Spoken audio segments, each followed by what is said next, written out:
தேசிய நுகர்வோர் தினம் இன்று நாடு முழுவதும் கொண்டாடப்படுகிறது.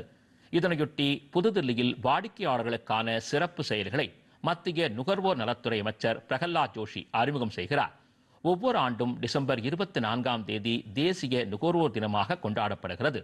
நுகர்வோருக்கான உரிமைகளையும் பொறுப்புகளையும் அவர்கள் அறிந்து கொள்ளும் விதமாக விழிப்புணர்வை ஏற்படுத்த இந்த தினம் கொண்டாடப்படுகிறது.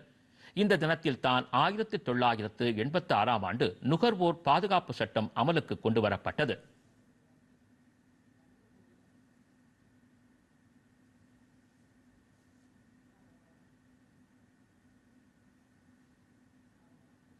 புதுதில்லியில் நடைபெறும் நிகழ்ச்சியில் செயற்கை நுண்ணறிவு மூலம் செயல்படும் தேசிய நுகர்வோர் ஹெல்ப்லைன் 2.0வை மத்திய அமைச்சர் பிரகலாத் ஜோஷி தொடங்கி வைக்கிறார்.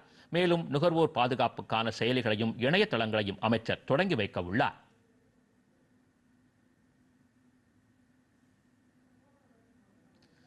பஞ்சாப் பயங்கரவாத சதி வழக்கில் காலிஸ்தான் பயங்கரவாதி லக்பீர் சிங்கின் முக்கிய உதவியாளரை தேசிய பாதுகாப்பு முகமை கைது செய்துள்ளது.